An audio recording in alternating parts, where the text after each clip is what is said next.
Assalamu alaikum wa rahmatullah. Bienvenue dans une nouvelle séquence dans laquelle on va voir la transformation, ou bien les transformations dans le plan complexe. Donc les transformations, il y a la translation, le montici et la rotation. Et ensuite, on va effectuer ensemble cet exercice pour déterminer la nature d'une transformation f définie par l'expression complexe. Donc voilà les trois cas qu'on va étudier dans cet exercice. Alors tout d'abord, on va découvrir la notion complexe de chaque de ces transformations. Alors commençons par la translation. Donc soit T, la translation de vecteur U d'affixe P. M est un point dans le plan complexe d'affixe Z. Et M' est un point dans le plan complexe d'affixe Z'. Donc, M', l'image du point M par la translation T, c'est-à-dire, ou bien ceci est équivalent à, le vecteur M' est égal à U. Ça, c'est la définition de la translation d'un point. Ensuite, on va écrire l'affixe du vecteur M' qui est égal à l'affixe du vecteur U. Donc voilà, l'affixe du vecteur M', c'est Z' moins Z, est égal, de l'autre côté, l'affixe de vecteur U.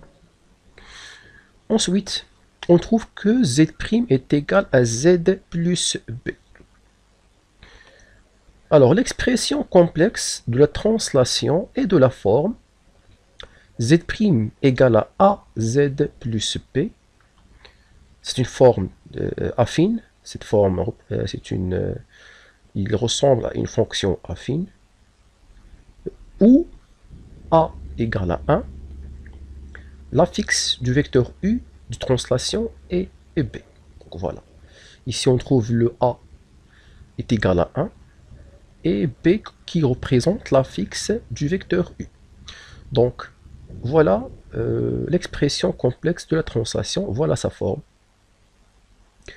Les éléments caractéristiques, il y a uniquement le vecteur de translation qui est l'affixe, le nom complexe B, qui est l'affixe du vecteur U. Alors on passe à l'homothétie. Alors soit H l'homothétie de centre oméga, d'affixe oméga, c'est oméga majuscule, ça c'est oméga minuscule, et de rapport K, car c'est un nombre réel non nul. M et M', deux points de le plan complexe d'affixe Z et Z' respectivement. Donc l'image du point M ou bien M', c'est l'image du point M par l'homothétie H est équivalent ou bien signifie que, d'après la définition de l'homothétie, c'est le vecteur oméga M' est égal à K vecteur oméga M. Ça c'est la définition de l'homothétie. Donc on traduit ces deux écritures vectorielles aux affixes, c'est-à-dire on écrit l'affixe du vecteur oméga M' et l'affixe de K oméga M. Donc voilà, Z' moins oméga est égal à K fois Z moins oméga. Donc cette expression, c'est l'expression complexe de l'homothétie. Et encore, alors, cette notation, on utilise cette notation, par exemple, pour déterminer l'affixe d'un point qui est l'image d'un point par une homothétie. Donc, c'est la notation, l'expression. Et encore, on va l'expression complexe de l'homothétie. Donc, on va développer cette expression, ou bien cette notion. Donc, Z' moins oméga est égal à K fois Z moins oméga, si seulement si. Z' est égal à le moins oméga, on va l'envoyer vers moins pour plus oméga. Et on va développer le K, donc c'est KZ moins K oméga. Alors, Z' est égal à KZ plus oméga en facteur de 1 moins K. Alors, cette écriture, elle ressemble à z' est égal à AZ plus B. Alors, vous remarquez que le terme composé par oméga facteur de 1 moins k, c'est un nombre complexe qui ne dépend pas de z. Et donc, ne dépend pas de z. C'est un nombre complexe, ok, qui représente le b.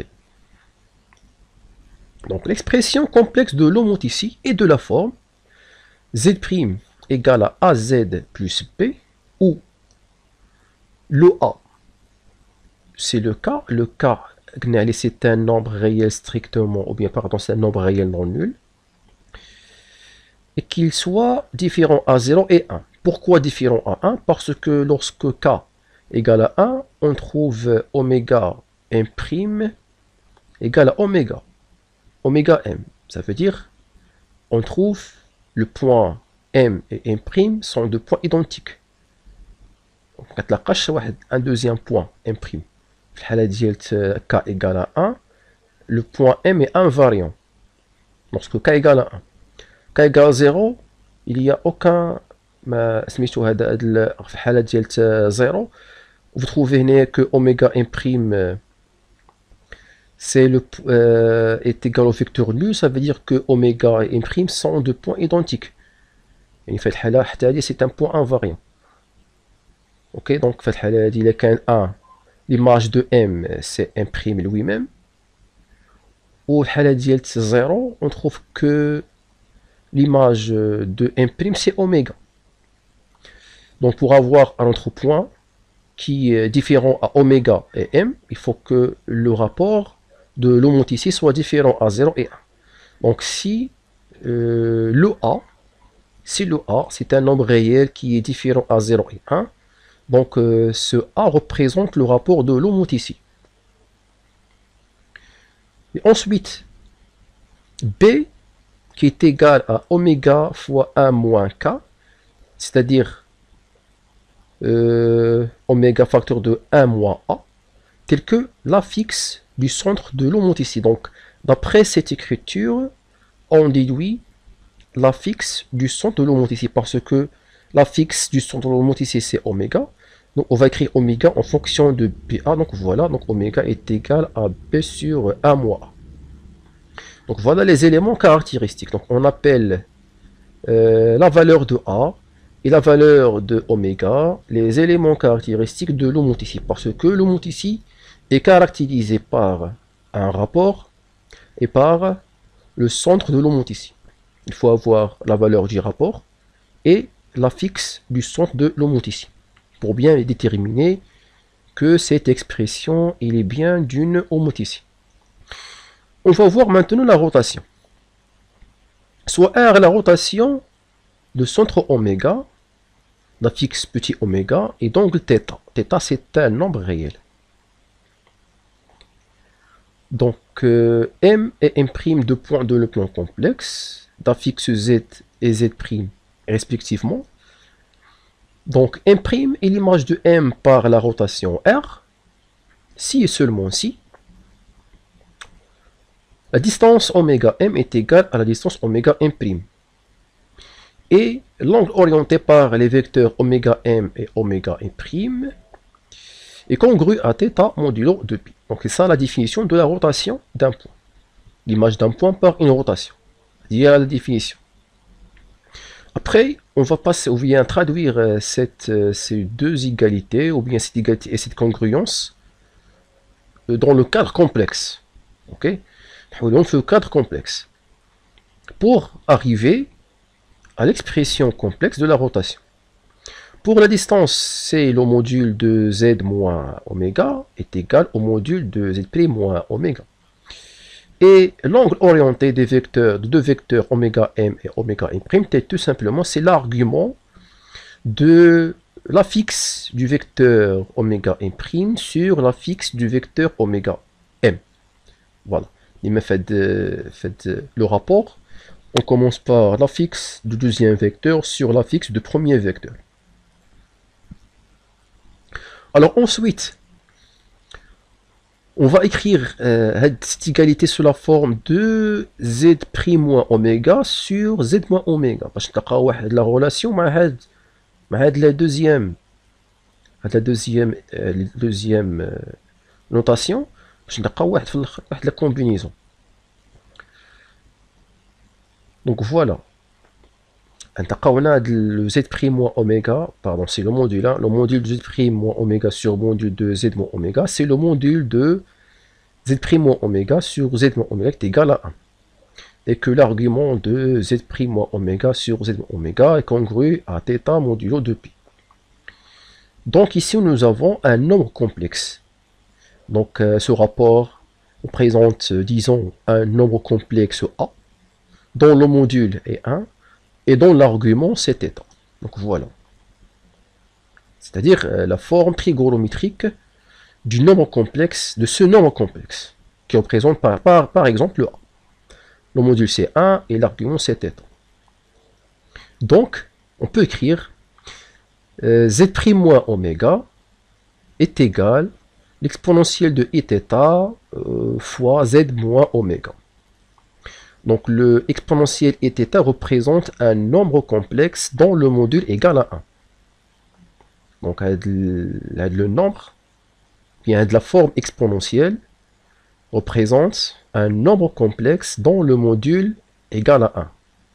Okay, parce que le R est égal à 1, le R c'est le module.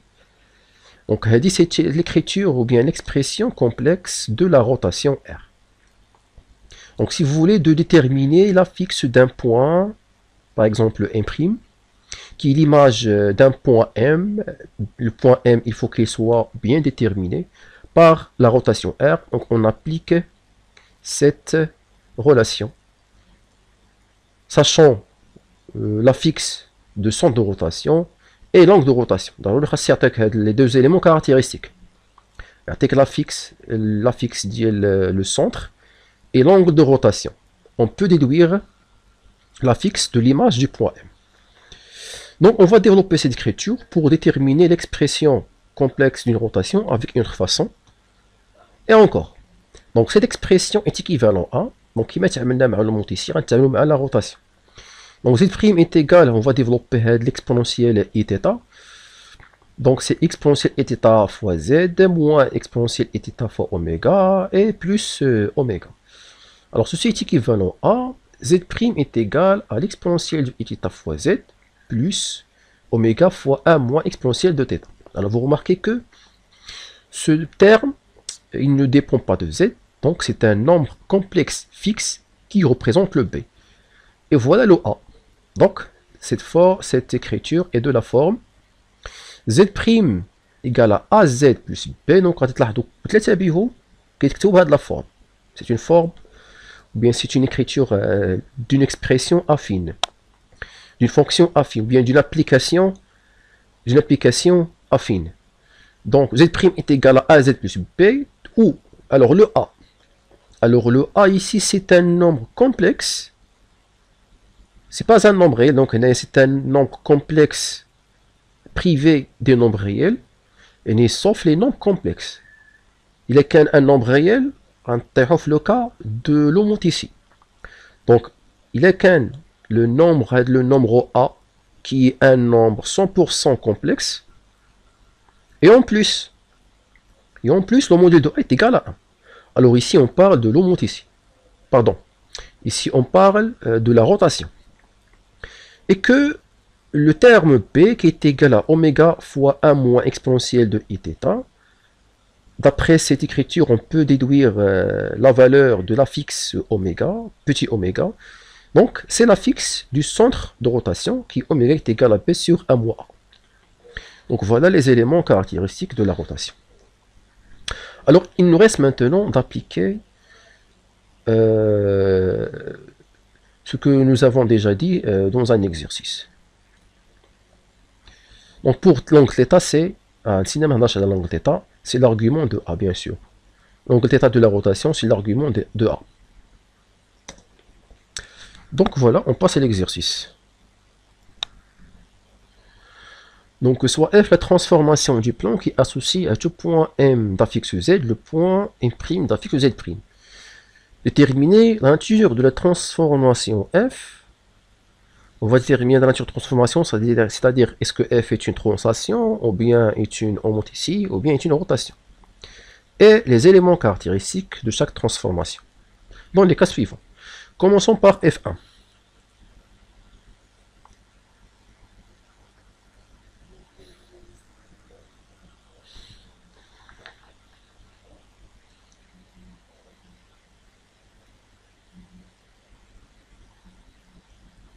Donc on a f1, l'expression, ou bien on peut dire, oui c'est ça, c'est l'expression complexe de la transformation f1, donc est égale à z moins 2 plus 3i. Donc l'écriture, donc cette écriture elle ressemble à z' est égal à a z plus b.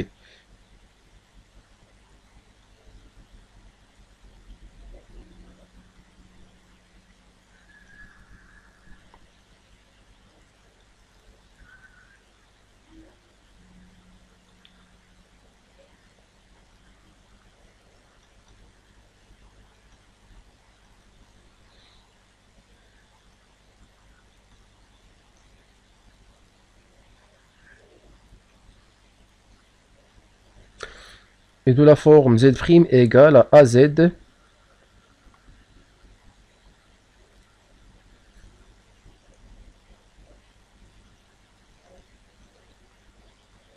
az plus b, où le a dans ce cas est égal à 1,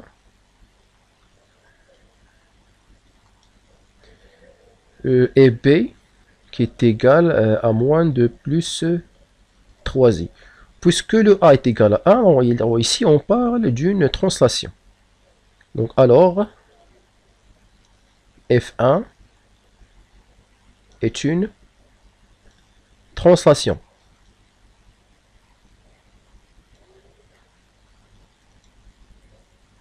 De vecteurs u d'un fixe le b qui est égal à moins 2 plus 3i.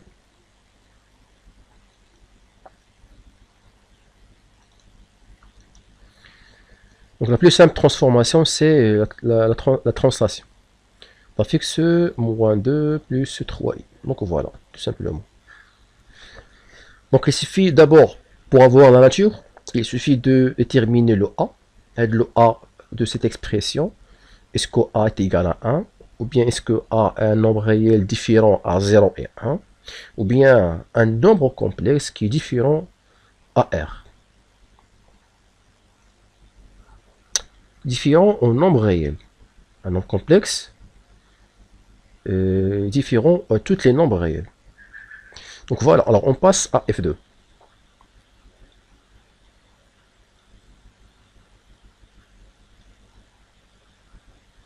La transformation de la fonction de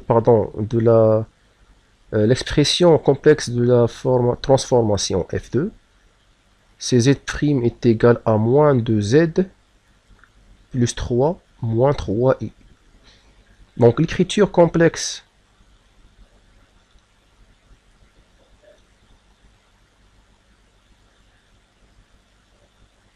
de la transformation f2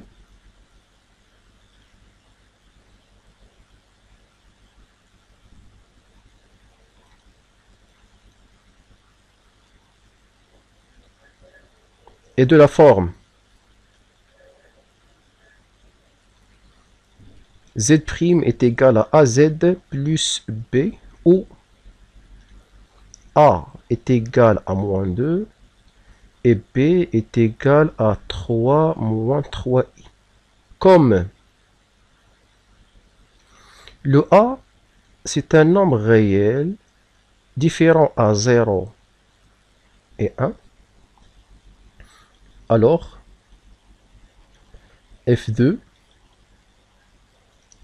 est une homothétie.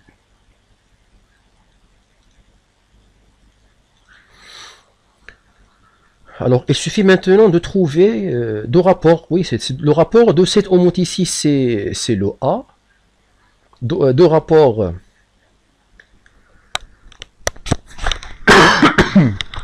Pardon. Alors F2 c'est une homothétie de rapport A qui est égal à moins 2 et de centre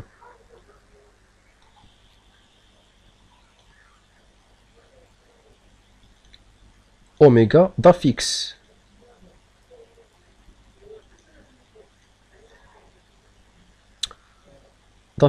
oméga qui est égal à B sur 1 moins A, ou oméga qui est égal, alors ici on va remplacer le B par 3 moins 3i sur 1 moins 2 qui est égal à 3 moins 3i sur 1 moins 2 c'est 1 plus 2 c'est 3. Simplifions chaque terme par 3 et on trouve 1 moins i. Donc conclusion, pour bien rédiger les éléments caractéristiques de cette transformation F2, en conclusion, F2 est une homothétie de rapport moins 2 et d'affixe et de centre oméga d'affixe 1 moins i. Donc voilà les éléments caractéristiques de la transformation F2. Alors on passe à F3.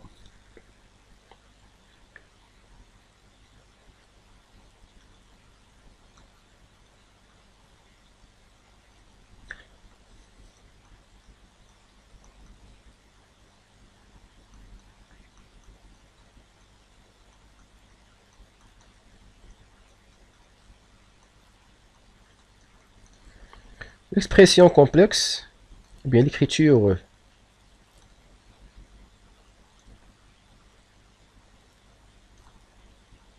complexe de la transformation F2, pardon, F3,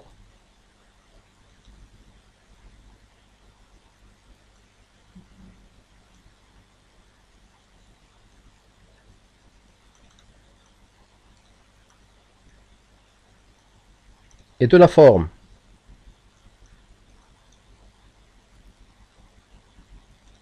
Z' égale à AZ plus B, ou A égale à 1 sur 2 plus racine 3 sur 2i, et B qui est égal à racine carrée de 3 plus i.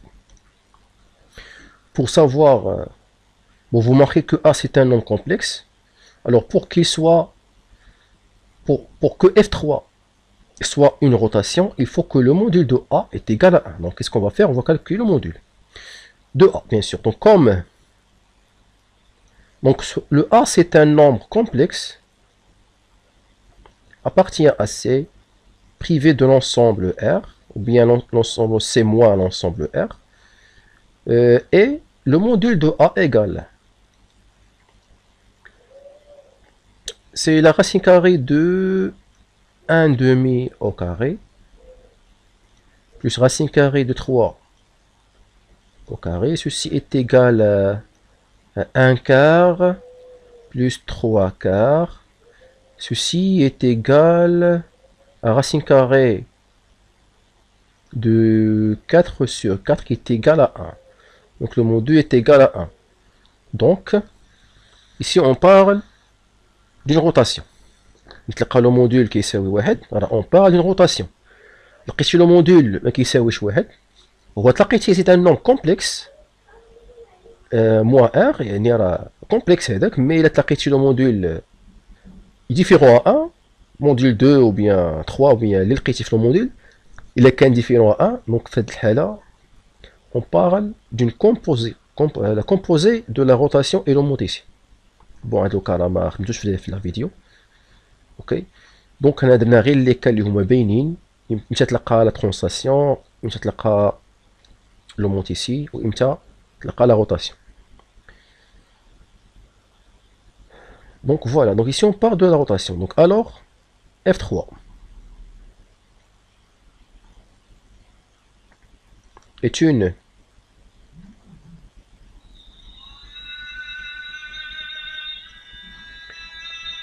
rotation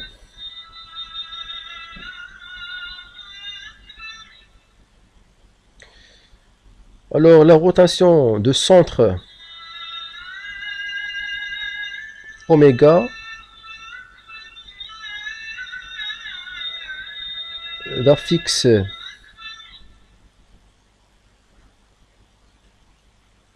c'est le P sur 1 moins A et d'angle θ. Ou donc ici on va déterminer l'angle θ et ensuite la valeur de B sur 1 moins A. Donc donc commençons par l'angle θ où θ c'est l'argument de A modulo de pi. Lorsqu'on parle de A, voilà le A. Donc l'argument de A, donc on va écrire ce nombre complexe sous la forme trigonométrique pour déterminer l'argument.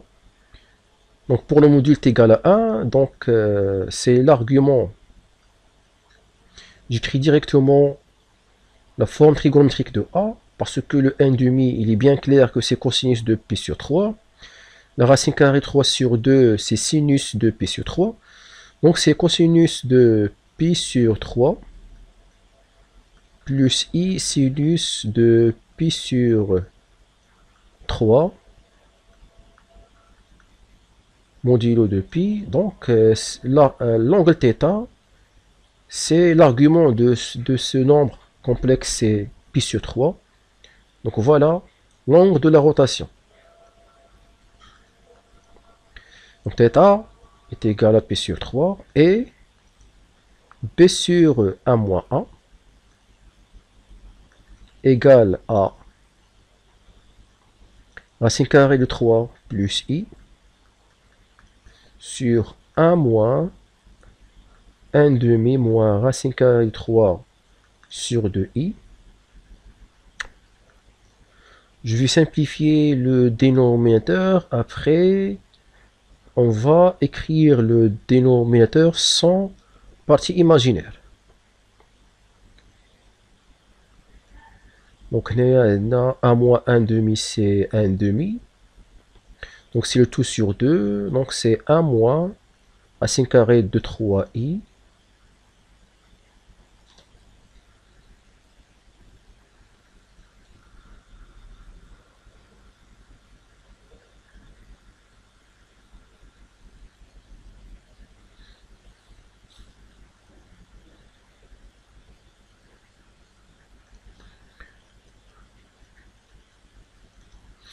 Donc, égal à 2 fois. Et ensuite, je multiplie par le conjugué. Donc, c'est racine carrée de 3 plus i facteur de 1 plus racine carrée de 3 sur 1 carré plus racine carrée de 3 au carré. Donc, et ceci est égal à 2 fois. Donc, on développe racine carrée. Pardon, oui, ça marche. Donc, c'est racine carrée de 3 fois 1, c'est racine carrée de 3. Et là, s'il y a le i, non. Le i, c'est et racine carrée de 3 fois i racine carrée de 3, c'est plus i 3 plus 3i. Et plus i moins racine carrée de 3. sur 1 plus 3, c'est 4. Donc ceci est égal à 2 fois. On va supprimer les racines carrées 3. Il nous reste 3i plus i, c'est 4i sur 4. Ceci est égal à 2i. Donc voilà la fixe du centre de rotation. Alors on conclut maintenant. Conclusion. Pour bien préciser les éléments caractéristiques de la transformation F3. Donc conclusion, F3 est une rotation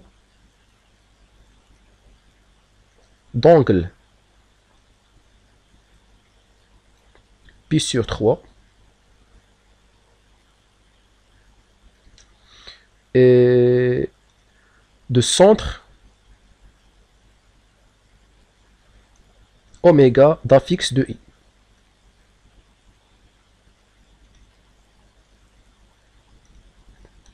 Voilà.